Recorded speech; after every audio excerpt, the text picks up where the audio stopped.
My name is Lisa Schwartz, and I am Community Outreach Program Manager at the University of Colorado's Office for Outreach and Engagement.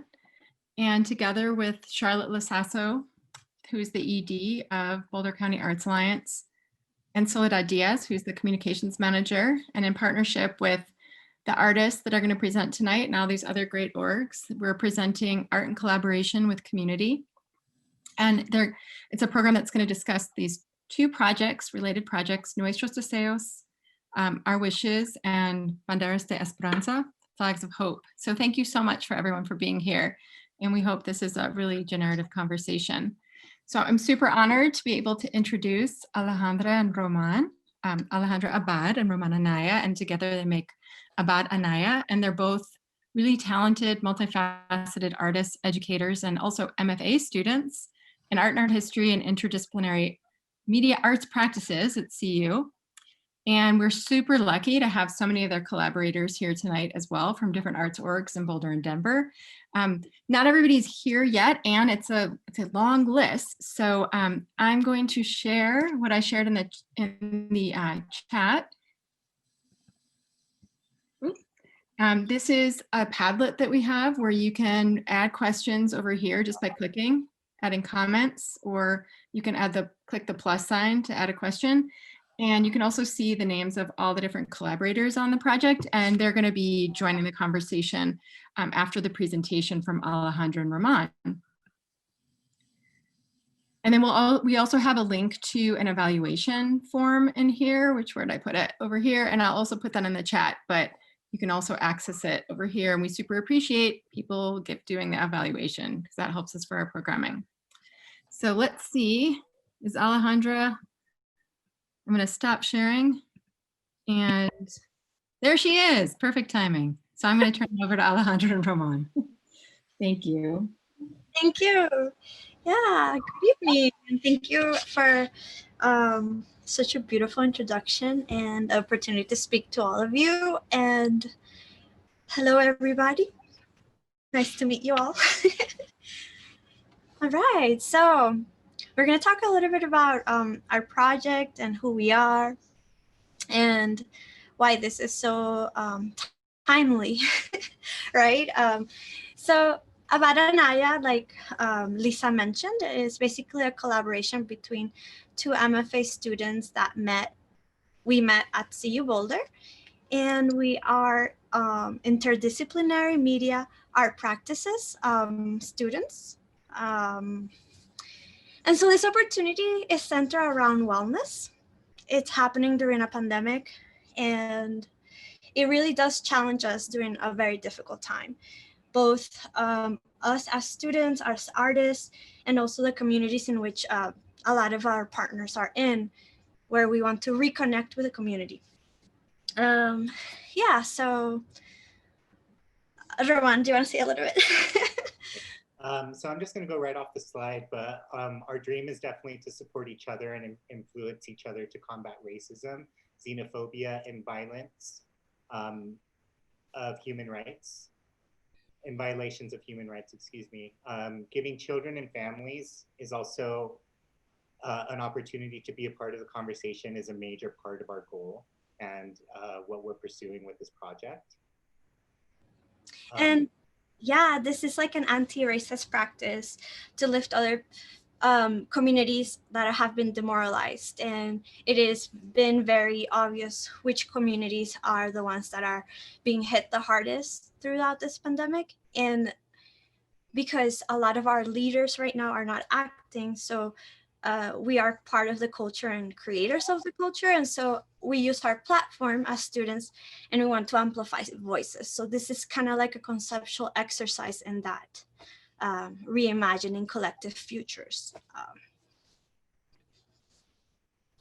And so for representation, by positioning ourselves in public spaces where marginalized groups are often discouraged from participation, we can create passage for more opportunities for future generations.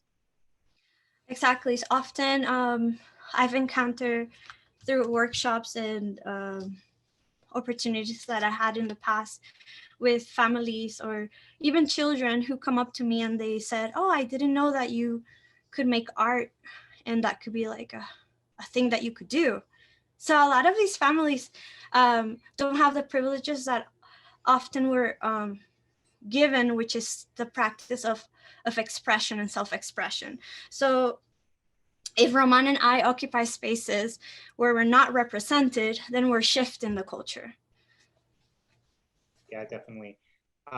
So Alejandra and I both have grandfathers who labored in the fields and made a life for themselves, which consequently allowed their children to have a better opportunity. While often immigrants do not want to associate themselves with the painful history of colonialism, Alejandra and I are aware and working towards empowering others and celebrating our hybrid identities. Exactly, and with this hybrid identity, we are slowly but surely becoming scholars and artists, and we have these tools, and we are planning to use these tools to celebrate our communities through the care which we put in our practice and in our research. Yeah, definitely. So this one's for you, Ale. Oh yeah. Collaboration with Roman. So a little bit of history, a little bit of how I got to this point is that I'm part of the Engaged Arts and Humanities Scholar cohort at CU Boulder, and this is how I met Lisa. And we are presented with a big task, which is to develop a program within the community. And so I have really good relationships with BIMOCA, and I have really good relationships with Museo. And I had a really great relationship with Roman as a colleague and as an art maker. And so with that said, like oftentimes we're told in the United States that we can only speak English, and we don't have a national language. And so this false narrative excludes immigrants and forces them into this erasure of their culture and identity. And this is why we were thinking in our work and in our practice to ask the public to write in their own language as a key part in a conceptual exercise. And so we want people to imagine a collective future, which is an act of resistance, which allows for agency and the survival of our identities, and is a way to combat discrimination. So our work should be sending the message that we care about our audience, our public, and that is exactly what my research and my thesis at CU is about, is a pedagogy about care and lifting others. This is why it made sense to propose this project to CU Boulder, and also Kaya had been talking to me in the summer about like potentially having a space outdoors where we could develop a program. And so this is kind of where all of this was kind of taking place at the beginning, like the early stages. So for our project goals, Alejandra we've kind of touched on this a little bit, but just reclaiming space and redefining patriotism, using flags as symbols of expression anyone can write in their own language. Collecting messages through our website, which is unidos.club, using flags to celebrate, amplify, and uplift the community. And then One Boulder Plaza to display and install flags. This is with the assistance of BMOCA. And then Denver Art District on Santa Fe, they're assisting us with the motorcade aspect of this project. But creating flag kits for the communities to make and write messages of hope is another big part of this, just providing materials for marginalized communities that might not have the resources to participate in this project, but definitely want to. And then creative writing workshops in January with Lighthouse Writers Workshop.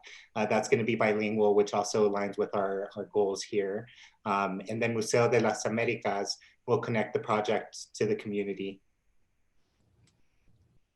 And so going back to what I mentioned, our first project proposal was for Kaya Butcher. She's the Community Engagement and Media Manager at BIMOCA. And the relationship that I have with Kaya has always been of fostering empathy and care. And so I work really well with her. So it came only naturally to propose a project of this scale. And then it kind of started growing as we were looking for funding. And we realized that even though the project had been delayed for a little bit, we could get funding from CU Boulder. And so we went ahead and we did that. And so now the actual date for the project will be February 1st through the 28th. And then after that one, we're also going to have Museo de las Americas, who will feature Lighthouse Writers Workshop with words inspired by the arts. So by the Flags of Hope at the Denver Art District on Santa Fe Drive. And then we also are integrating the motorcade, and we're asking for participation. We're asking for people to come and kind of celebrate this identity and kind of coming out of 2020 into 2021 and re-envisioning what it means to think collectively and think positively, even though we are always right now consumed by the media and by the news and everything that's going on. We're hoping to lift the community. And so these are some of the mock-ups of the Bumpouts that we're going to place at the art district on Santa Fe Drive. And funny thing is that we were just there kind of consolidating like the behind the scenes, kind of like the insurance and all that stuff. So here are an example of Spanish and English flags from people who participated in our forum. And again, these will be showcased at Santa Fe Art District. And these are the kits that we created for the families. So people can come and pick them up. And if they want to participate, they can also bring their flags, and we will integrate it with our own flags. So it's going to be a mixture of the flags we've made and the flags people want to make. And we also told the businesses that we would be happy if they wanted to make their own flags. We're just a duo. We have a certain capacity. So we were like, yeah, like if anybody wants to chip in or like collaborate, we're open to it. So it's like kind of like an ongoing living art situation at Denver right now. And here's some of, here's our website, a link to our website. So you can see the form. Let's start sharing again. Sorry about that. Oh, you're good. Can everyone see the website okay? I think not. I think it's just a black screen. Let's try that again. How about now? Yeah, I can see it.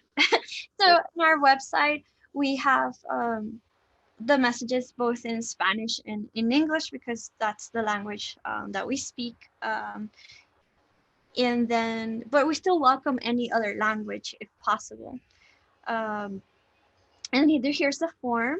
It's a very simple form. It just says like, oh, what's your message, your name, and your email. Because we didn't want to overload people with like their personal information. So we just wanted to make it very simple.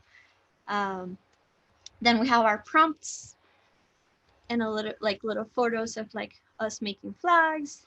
And then we begin with like the proposal. So we have our wishes, nuestros deseos, with the dates, and then links to the website, a map, the flags of hope, banderas de Esperanza, also with a registry for people that want to register. And then we have the Museo de las Americas presenting the workshop, and then you can register, and it sends you the link to the Lighthouse Warehouse, our partners. And then at the bottom, we have an opportunity for volunteers, which we have had a lot of volunteers write to us, which is really exciting. And then we have some inspirational quotes, and then our Instagram. So it's a very comprehensive like hub of information.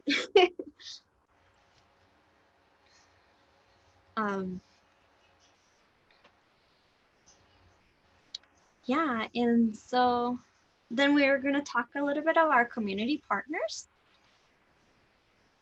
who are here today. BMOCA, again, they needed a project that was COVID-19 safe, and we started seeing a trend that everybody was in need of that.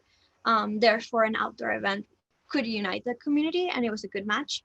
So we moved to apply to the microgrant in the Office for Outreach and Engagement, and we also reached out to Redline, who provided us with the unity of all these partners on Santa Fe Drive.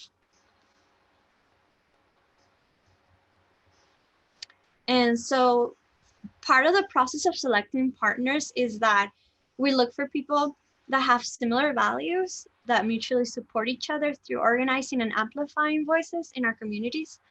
Our skills and ideas should align with the mission and philosophy of the organizations we partner with. And together we work to promote empathy, learning, and skill sharing through our work. And here's an example of one of my past works that I did at Museo de las Americas, where I like exhibited. However, I also was part of, I contributed to like their summer camp program, and I taught cyanotypes and tactile art.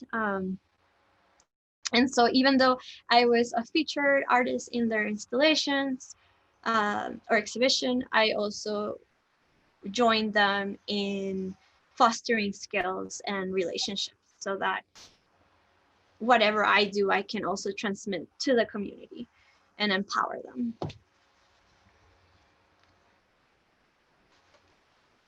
So Alice talked about this, the Office for Outreach and Engagement. But in regards to allyship, Lisa has definitely been a major person as we work on this project.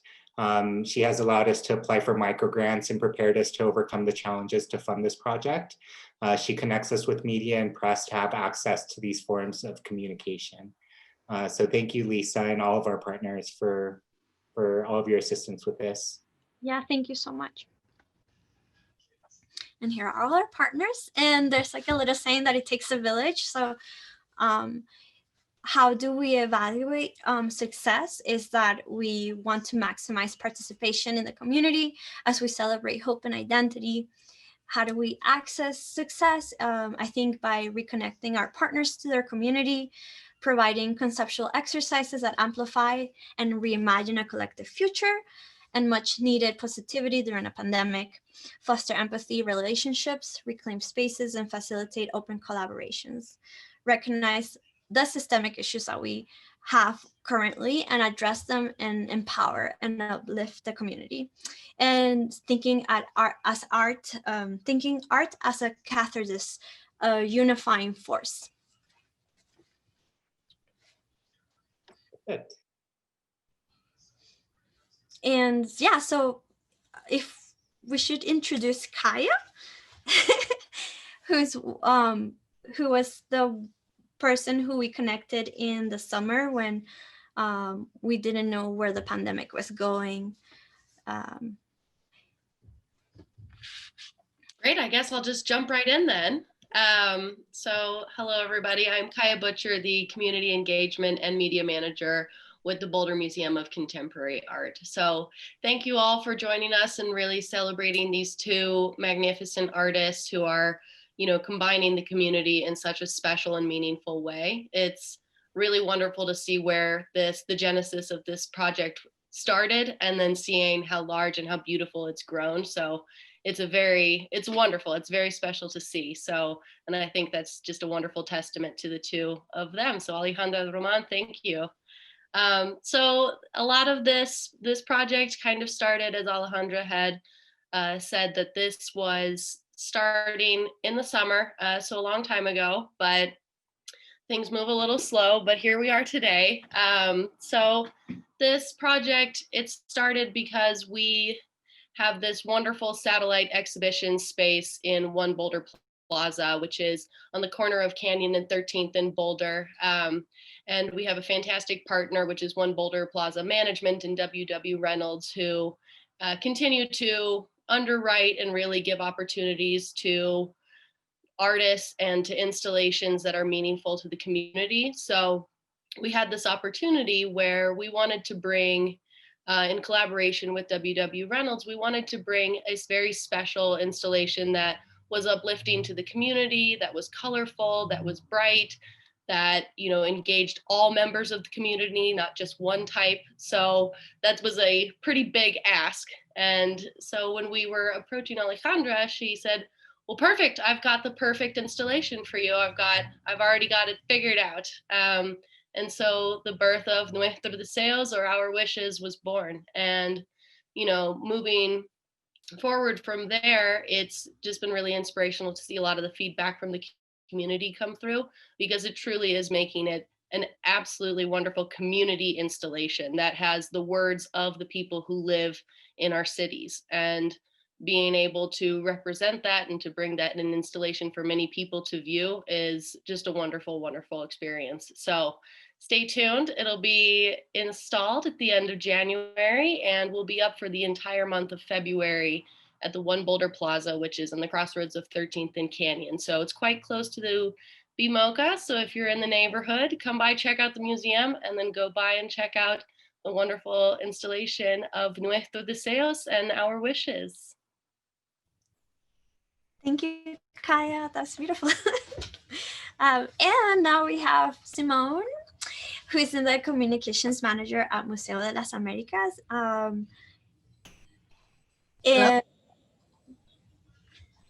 oh, Should I go? I'll just go. Hello. So pleased to be here representing Museo de las Americas. And two of our collaborators that we worked really closely with here on the Denver side are not on the call currently. Shayna Bolton from the Art District on Santa Fe, and also Manuel Aragon from Lighthouse Writers Workshop. So I'm going to sort of tell their story a bit as well. So there you are. Yeah. Okay, good. Shayna's going to tell. Wonderful. Okay, good.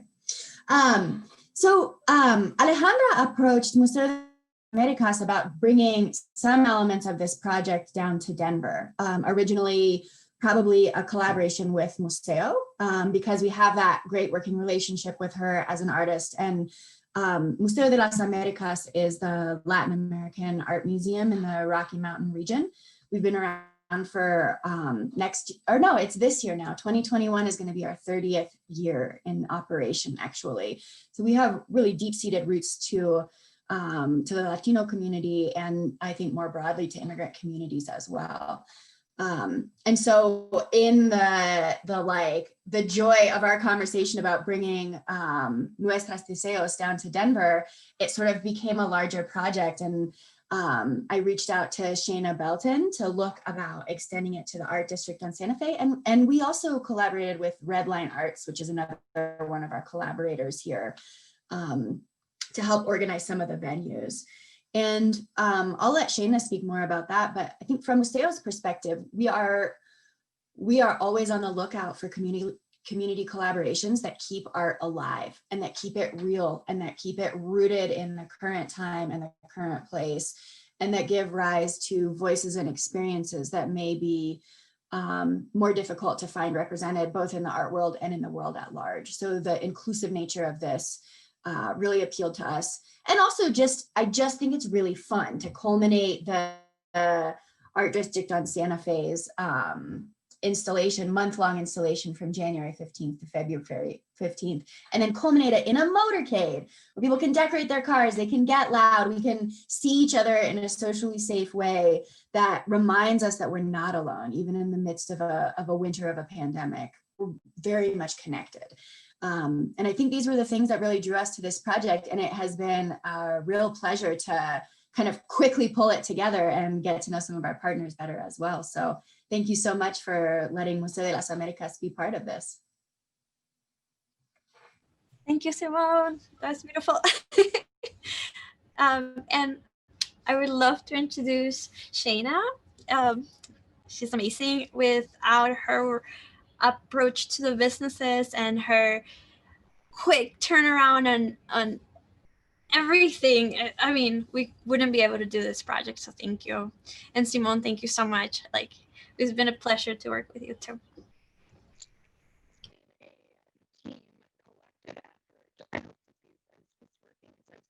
On Zoom earlier. Is it working? Oh, for Pete's sake.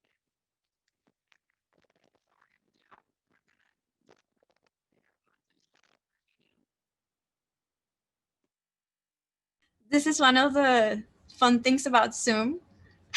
It never fails.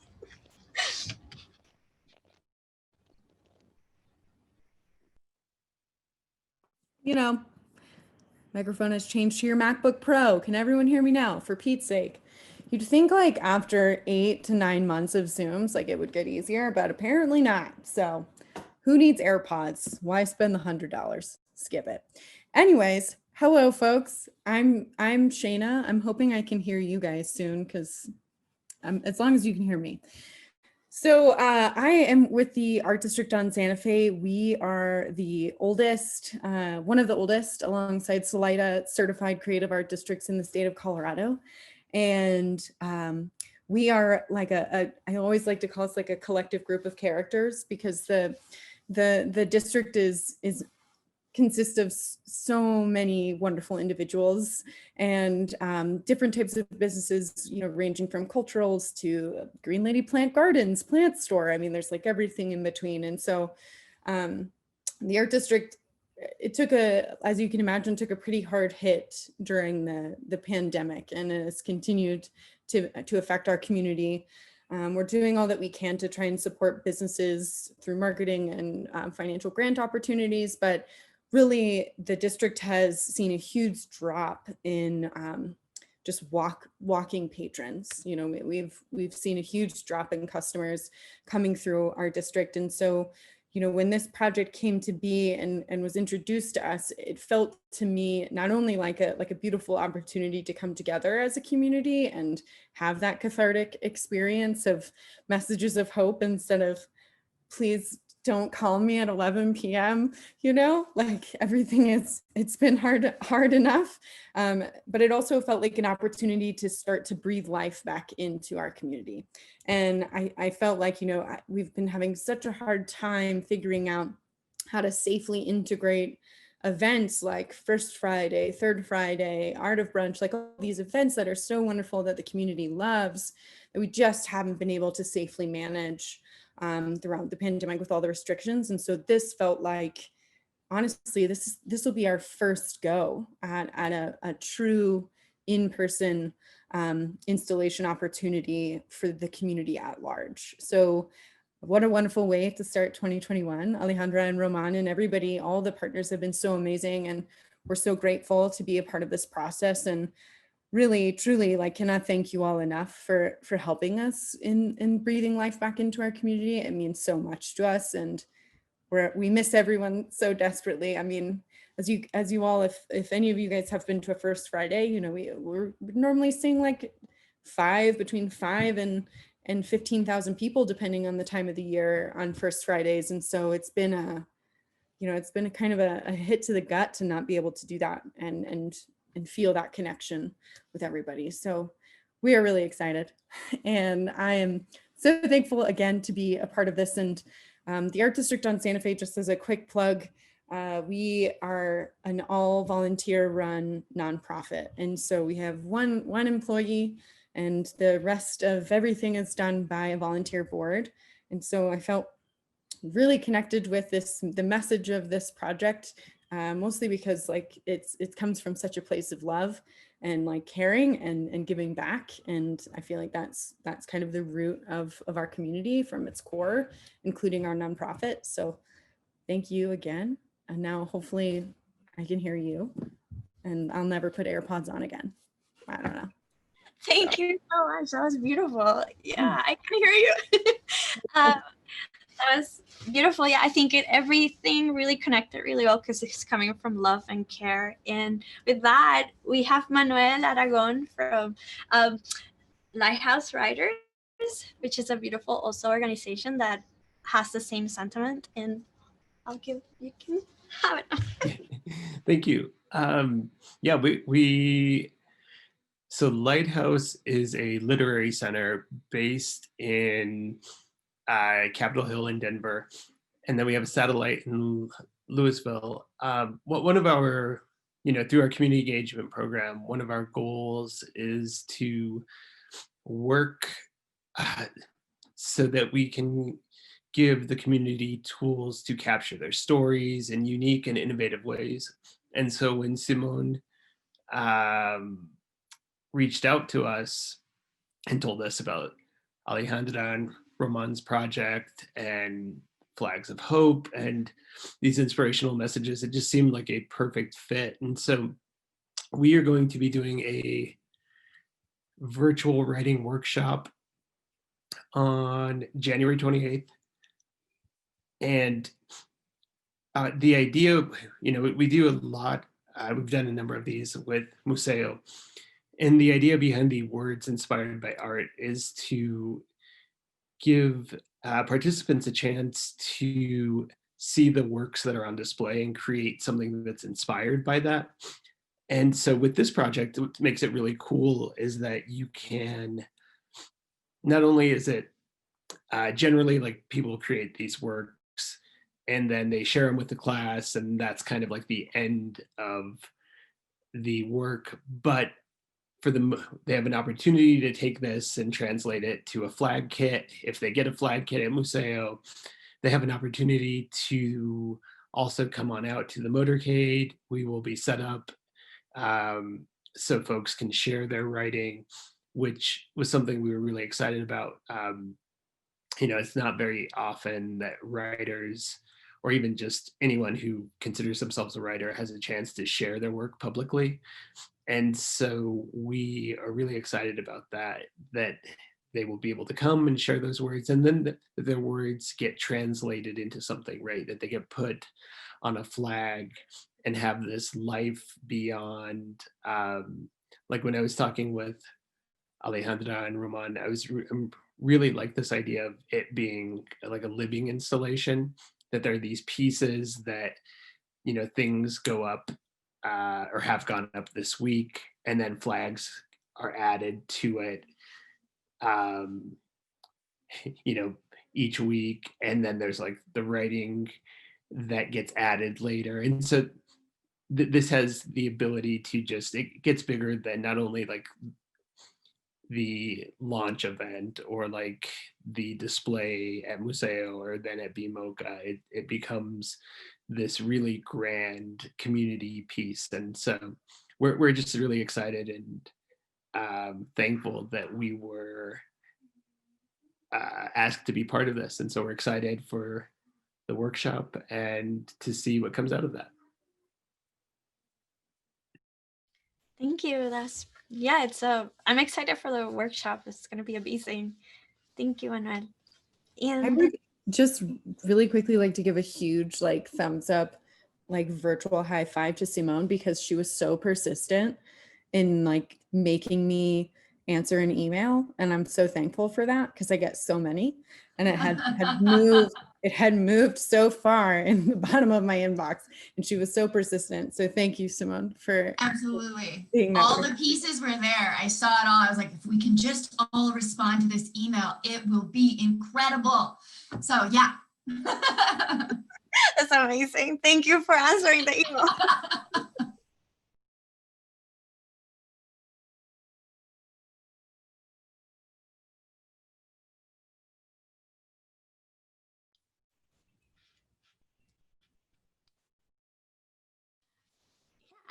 I think that's all our partners, right? Yep.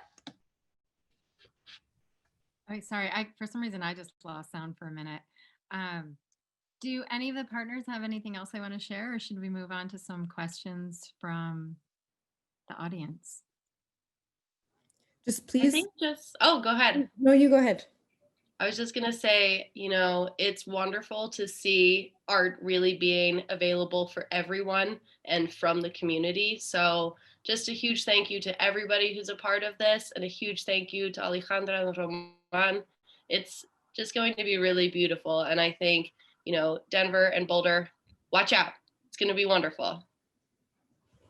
I was just going to remind everybody that we're currently, for the Denver exhibition, we're currently hosting the Facebook event and have all of the information on our website, and are actively updating that as things become, you know, more solidified. So especially in regards to the motorcade, in the next week or two, there will be like a lot of details in regards to what's available to come to at certain hours, you know, the map for where the motorcade will be going through our district, etc. So just please be on the lookout for that, and, you know, say you're coming, and that would be good.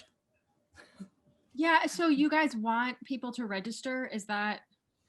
I mean, I think it's always, the algorithm is such a beast. So anytime that anyone can say that they're coming or would like to come, it just helps us get it in front of more eyes in the community. And so it just gives us a good idea too, like, especially for Alejandra and Roman, like how many flags do they need? How many people are coming? You know, things like that. So we can at least just get up front. Like when we did our Dia de los Muertos altar kits, like we only had 250, you know, but we were able to tell the public like it's first come first serve between this hour and this hour. So based on the number of people we knew that were coming, and so it helps us for sure. Yeah, no, that makes sense. Also Facebook algorithms, which are gross, but neither here nor there. Thank you. Well, it looks like Ondine put a question in the Padlet. Do you want me to share it, or can you share it? Hi, I just wanted to hear from the artists, if you could talk a little bit about how your creative process differs, whether it's for your personal practice. I understand you're both MFAs, so I'm sure you have robust personal practices. And so what's different for you about the questions you're asking or the steps you're sort of moving through in your imagination when you're doing your own practice versus the community art practice, and maybe how those two feed one another and how they live apart? Yeah, so I can start. It actually doesn't, for me, it doesn't differ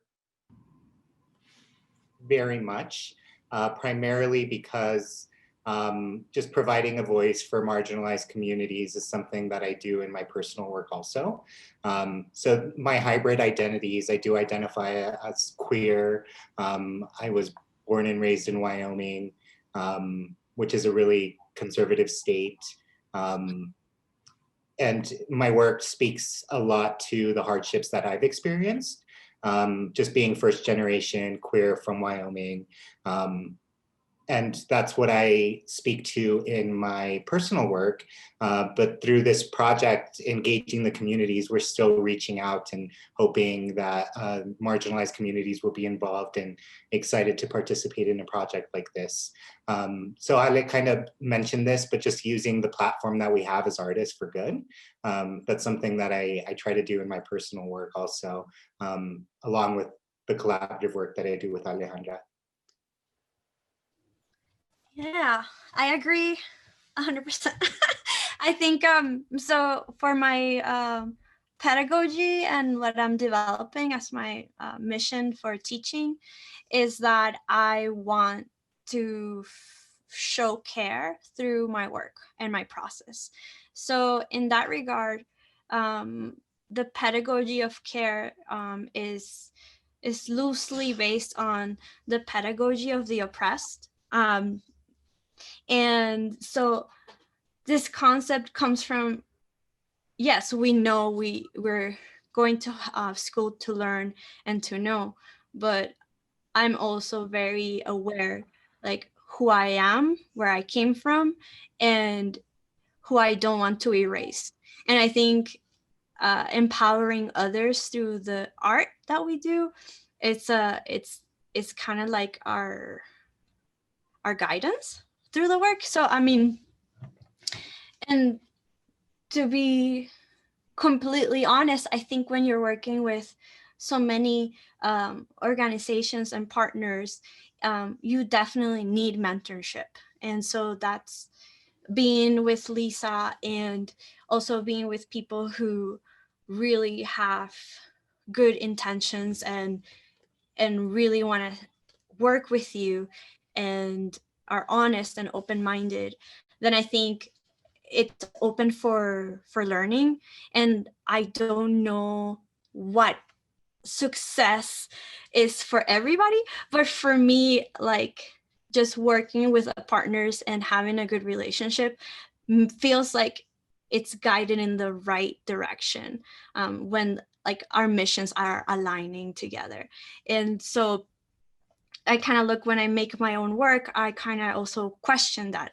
Is my work amplifying voices? Is my work positioning myself in storytelling and narrative telling? Is it abstract enough, but is that abstraction concise with like the materials that I'm using? So yeah, a lot of questions and discovery, and I guess moments of rest also are really important. Even though we go hard at it, I think slowing down and realizing why you're here, like what's the purpose, and who matters, and who you work with matters. So relationships matter, your histories matter, valuing like having real value to human life and respect for all humans matters. So and but also understanding that we have privilege and there are other people that we need to position foremost. So yeah, and I'm very political too, so and I'm not afraid of saying that, because I think like art and ethics should go hand in hand. So yeah.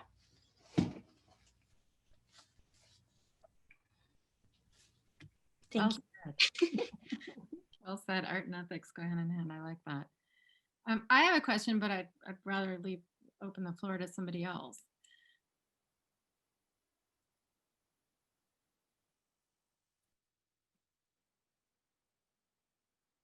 I know I'm supposed to be good with wait time, but is anybody?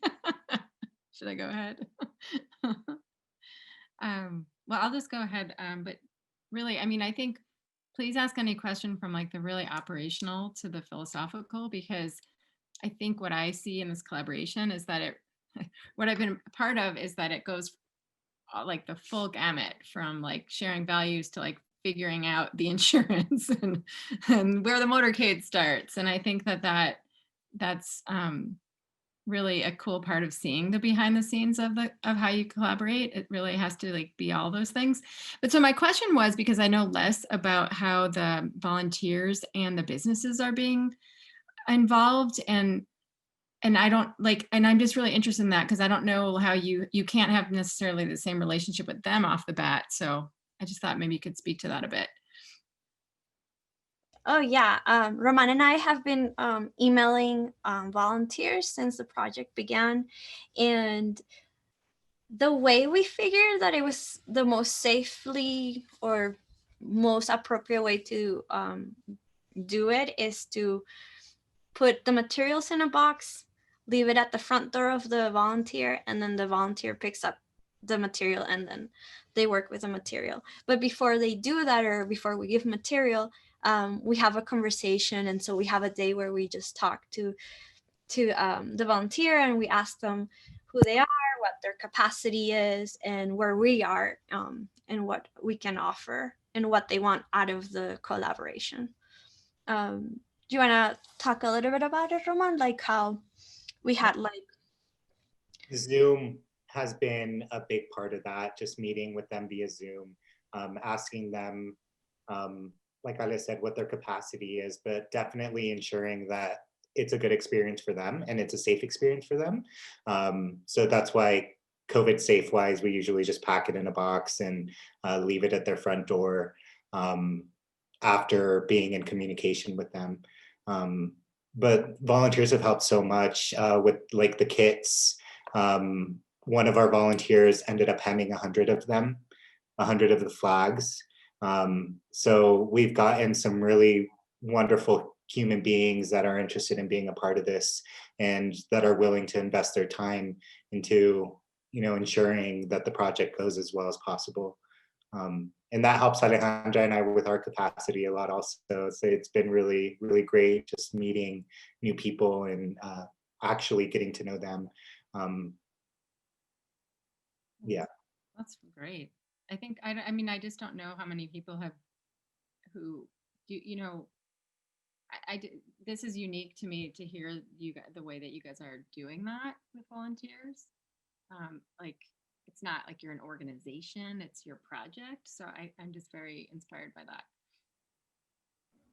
Me too, because I cannot get volunteers to do anything right now. So I am like, kudos to you guys. Just kidding. But I do think it is a really interesting nexus of like COVID and people's ability to kind of like have a stopgap and make time for things that maybe they wouldn't, like hemming 100 flags, that maybe if we weren't in this situation, they potentially wouldn't have had time to do that. At least in regards to businesses, I feel like Alejandro and Roman have been really open to doing basically letting me just say, we're going to do direct emails. Because I felt like they would be more successful if maybe they had an intermediary who's like talking to these businesses on a regular basis than them walking into, say, El Noa Noa and be like, can I put a flag on your roof? They'd probably be like, are you crazy? No. So I think that they've been really, really, I've been impressed with their willingness and flexibility to just kind of jump in and explain their project and their mission and what they're trying to do, even going as far as making mock-ups for every single business that's getting a flag, which sounds like a simple thing, but probably took some time. So thank you. Yeah, and meeting like right before, that's what Alejandro was driving back from, was meeting with these businesses. And I just think it points to the need that the community has. If people are always willing to volunteer and give their time and their space, I think it just points that, especially in the time of COVID, that this is a really special project because there is a need for it and it's coming through in the volunteers. So kudos. I feel bad. I forgot to, before more people left, we wanted to pose the question to the audience about like, just because Alejandra and Roman were thinking that this kind of collective project, whether it's flags or maybe even something else, like they'd love to carry it forward, have more sites, like maybe do more in Boulder specifically. And so we kind of wanted to just ask people who came if they had any ideas for that. I have a thought. Again, I'm Ondine, and I work with the B2 Center for Media, Art, and Performance at CU Boulder. And as you were talking, I was imagining whether the messages could be voiced by the individuals who wrote them, and maybe there's some interactive component where some technology that would, sorry, I have something in my throat, that would activate the sound of the voices as you passed under. Excuse me. So maybe there's some installation opportunity available and some technological collaboration at CU through the B2 that could be a possibility. I think it'd be really great to hear the voices as people pass under, especially hearing two languages. So feel free, I'm going to put my name in the chat. If that sounds interesting, I'd love to talk more about the possibilities. So, Ondine, you mean like, oh, sorry, go ahead, Roman. Oh, no, I was just saying thank you. Yeah. Because I remember at our meeting last Friday talking about like that some of the folks that like people would read and the whole figuring out the technology for that is sort of yet to happen. But were you thinking that they could record that at the motorcade and then have that shown and like shared up in other spaces? Or just when they do the workshops at Lighthouse? Yeah, I think I was just imagining, I guess I was more imagining the how the technological interface might happen. maybe it has to come from different workshops where individuals could be either where the sound could be recorded on site, or flags of people that you could still reach. But it could be sort of motion sensor or something like that. Oh yeah, that would be really, really awesome. And yeah, we should talk to, I think that maybe when Manuel does those workshops, that would be a good time because I think they do them online. So yeah, I love Manuel and I co-host the workshops and Sorry. record them and pull audio from it if the participants are consenting of that. The motorcade would be cool, but I would worry about the, like, I think a motorcade is loud. I haven't actually been one before, but I think it's honking. No, it's better at the workshops, get good sound quality so that, but the sensors, yeah, that's really cool. I like that.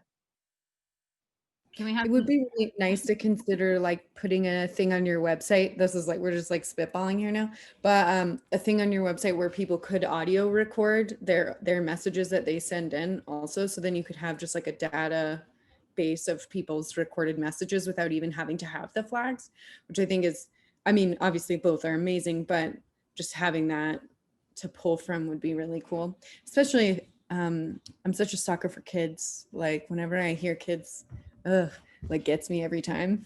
So it would be really interesting because I can see some of like the messages coming from them and it being like really profound to hear it coming from them during this time and in their own voice. But yeah. It wouldn't be too hard. It's an easy plugin on your website. I can help you. Yeah, and we were when we were talking to Manuel, because we want to also do the virtual reality aspect of it, we were thinking that we could take some of the audio from the Zoom readings and then integrate those into the virtual world so that people have also like their audios inside the world.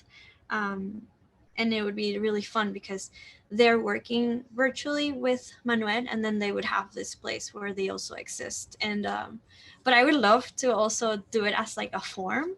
That would be amazing.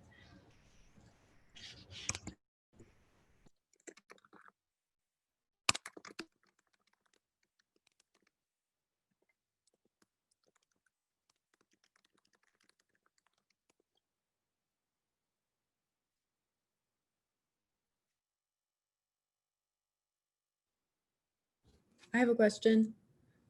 Do you all, I know it's probably hard to pick, it's like picking your favorite kid or something, but do you have like a message of hope that maybe has stopped you when you read it or has had some sort of profound impact on you while reading them? Or maybe a couple, you don't have to pick one, but. Definitely the one that I wish my grandfather gets better. It really hit me. I had a really strong relationship with my grandfather when I was young, and he was like my support system. So I think like right now we're trying to lift the community, but at the same time we're living through like really sad times. Like there's people like that are not gonna make it and have been fighting for their lives. And funny enough, well, it's not funny at all, but we were trying to work with the lowriders community, and we know Ben's mom passed because of COVID-19, and so any messages that I get related to someone wanting their family members to get better, like really hits me. Like it is like in just like slaps me, and we do get a lot about the environment, and we get a lot of educational ones too. Like they want better schools, better education. And I feel like that's really rewarding to see that, because I think we need to foster that. I think we really need to remember what matters. And I think seeing those are like, oh, okay, I'm not alone in this. How about you, Roman? Like which? Yeah, so my mom always tells me, si se puede, mijo, which means like, si se puede. So I was really happy to see that as a message that was submitted. I think that's going to be one of those flags that just reminds me of my mother. And I think that currently just being apart from family, just seeing messages that do remind you of family, those are the ones that like really stick with me. But it's such a simple saying, si se puede, and it has so much meaning and such a history to it also. Just within the Chicano community, what it has meant to say si se puede. So there's a lot of really powerful ones, but going off what Ale said too, any of the messages that are referring to what's happening now with the pandemic and people getting better, those are also really strong messages to see. And we want the event to be timely. And I think that documenting and creating flags that are referring to the time we're having now, those are the flags that are going to age really beautifully. That reminds me of one that said, deseo que los enfermos se curen, no, que sanen y que se levanten. So like, I wish that the people that are sick right now heal and then get back up again, which I was like, wow, that's like, you know, because there's like so many people right now that haven't been able to hug their mothers or their partners or what have you. It's just, I don't know, it's just.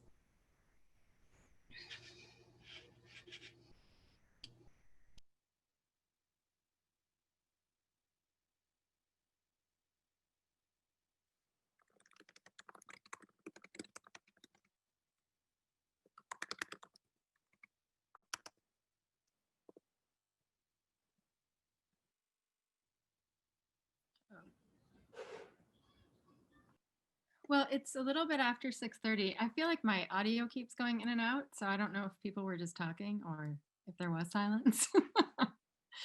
That I love all these ideas, and I think there's probably more too. So yeah, and then Marta will definitely make sure to get you just a little brief synopsis in Spanish that you could share with the communities that you work with. The website is mostly bilingual, but probably could have maybe a couple other things on it translated right now, so or just in Spanish. So thank you so much. I'm just so inspired by these guys and all the collaboration. It's just amazing and the kind of work I wish everyone was doing. So thank you. And yeah, thanks everyone for being here. Thank you, everybody. I mean, it takes a village, right? We're here. Thank you. Bye. Bye. Ale and Roman, if you want to hang out for 1 second, I can just chat with you really quickly about, and Simone, yeah, you guys are also amazing. Thank you. Thank you. Well, I just want to say, Lisa, thank you for putting this together and for facilitating this conversation. I learned a lot. I learned a lot, and I'm even more excited than ever before. I'm so glad to be pouring some energy into this. It's a very personally satisfying endeavor. So thank you.